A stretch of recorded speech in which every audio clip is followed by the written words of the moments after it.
welcome to the session here for the API control plane. So, just to shock you a bit, right? Yeah, so I'm happy to know that Sebastiaan Kalshoven from the Volksbank will talk about the project where we implemented the control plane into their system to get value out of the API gateways. Hand over to Sebastiaan. Well, thank you. I won't be using the mic because I think the room is big enough to support it accordingly. If you cannot hear it, then just tell me, all right? I'll speak up. So, there's a hand raised. Oh no, it's fine. If everybody says okay, it's okay. So what we did over time, and I think that's what we're going to tell you the story about, is what we've been doing with the overall control plane. And our joke was, of course, to start either in German or in French or in English. But we'll just continue on English, all right? So I'm Sebastiaan. I've been around at the Volksbank for 3 years now and acting as the CTO for all the shared IT services in the Volksbank. And one of my responsibilities is to handle the overall landscape, including APIs. And what we've noticed there, I will explain you all about, and the structure as you see it here on the slides is how we're going to take you through the storyline. I know we have 25 minutes, but we also want you to be able to put some questions forward.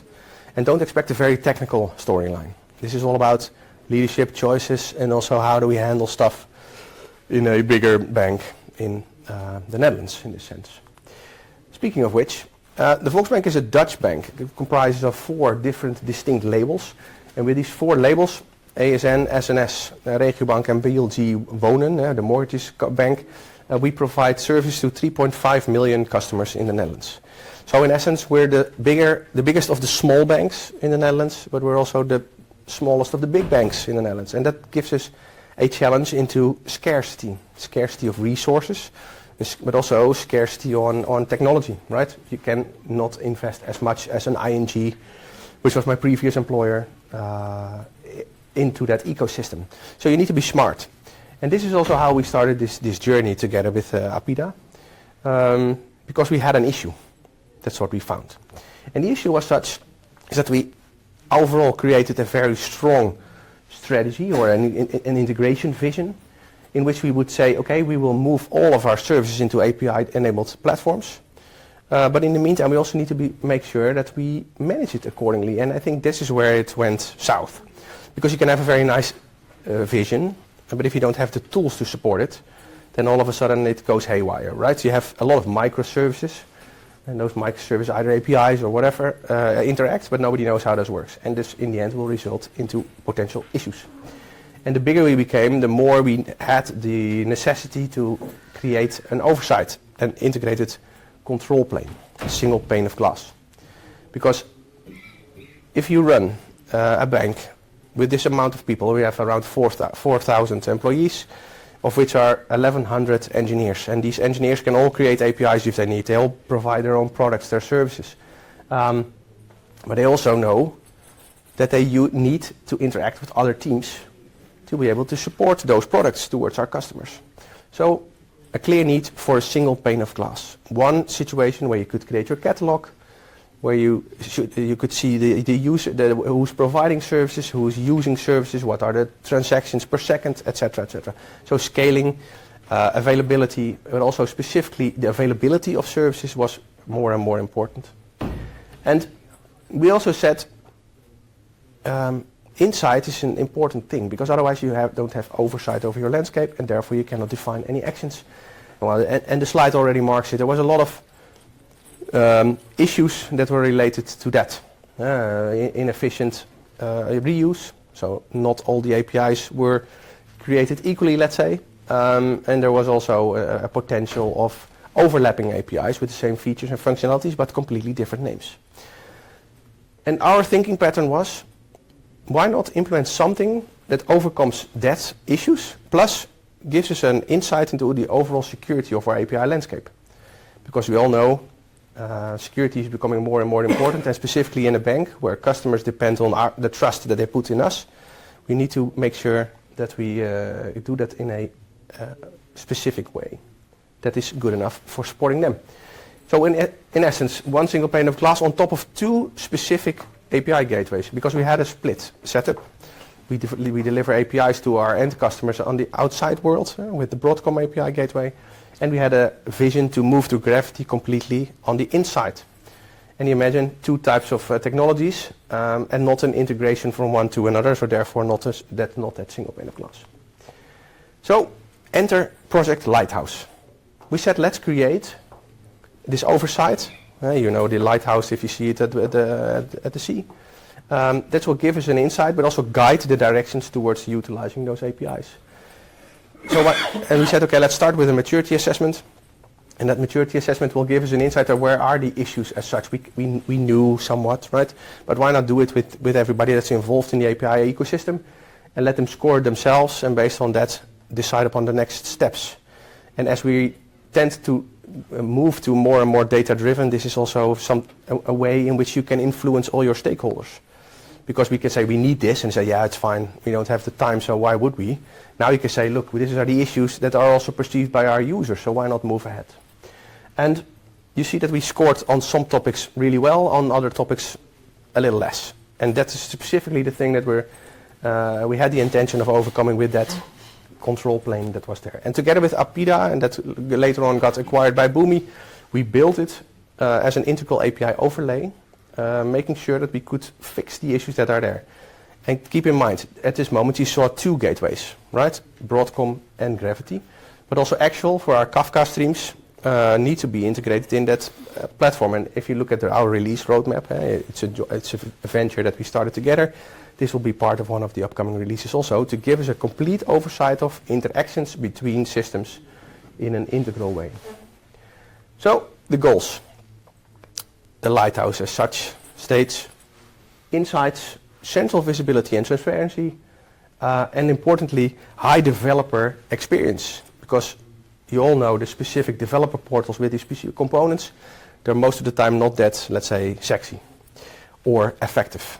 And the thinking was we will put something else in place that will give us a more dynamic setup that will provide better cataloging, but also more details based on auto-generation, checks, plus, let's say, the automated onboarding times to optimize the use of APIs. And keep in mind, internal APIs, right? So where you have internal teams, completely for agile teams that want to utilize components and therefore need to go through a specific workflow, but also companies that utilize, for instance, the PSD2 APIs and moving forward to that. And the most important part was this unified experience. So speed of delivery, consistent policies, more security, and a consistent experience. Because what's worse than just pointing to multiple developer portals as such? And in the end, this was a joint venture between my team. Several of them are here, so if you have any questions, they're here seated, so that's good. You can ask me anything, but they will know better. How to overcome the issues that were there, plus also integrate it into the tools that are there. This in the end resulted now in a version that we have available completely for end users, and that solve a lot of the issues that were found in the earlier maturity scan. Not stating that it's done, because in overall we also believe that it will never be done, because there will be new items coming up, more and more important things coming up. And for me, the most important part now is the OWASP checks that you do on your APIs. Are they secure? And I learned that this morning there was a hacker showcasing how they could attack, let's say, APIs into the landscape. And we tend to believe that by utilizing these security rules, we are in a better shape, and therefore we know stuff earlier than what our hackers or our users are knowing. And I think that's the most important part. Do know, put in place, so shift left on your API development. Have the issues fixed before it hits production, and therefore do not touch it at the moment it's already in production. And this results in this. And I think, Peter, and I'll hand it over to you, otherwise we're in this tango together, right? So you can talk more about how does the control plane look at this moment. And right. Yeah, thank you very much. So when they implemented the control plane, we have some capabilities in there. And here from the left to the right. So one of the capabilities is to have an overall API catalog across the different vendors. So the first time then you have break up the silos where you have one catalog across all different API vendors. All APIs in this catalog means also that you have one catalog to the outside world, and you can have one catalog to the inside world, but all together. So the first time then, you go to one catalog, click on it to an API, and subscribe on it, independent of the underlying API vendors. Secondly, governance. Very important, like I already said, governance across all the different API vendors. So governance is getting more and more important because, like you said, hackers using AI to attack our APIs. And every API is a front door to a high secure data center. And you need to make it secure. So with the governance part in here, we have a tool to support the process. So governance is always a process and a tooling. This is a tooling. Security, obviously, when you look into the control plane in the governance area, we give you the information how secure your API is. And we also give you information how you make it more secure with a best practice approach. So this is the security part in here. Analytics, you would like to understand if your APIs are used or not. And this is the analytics part in here, right?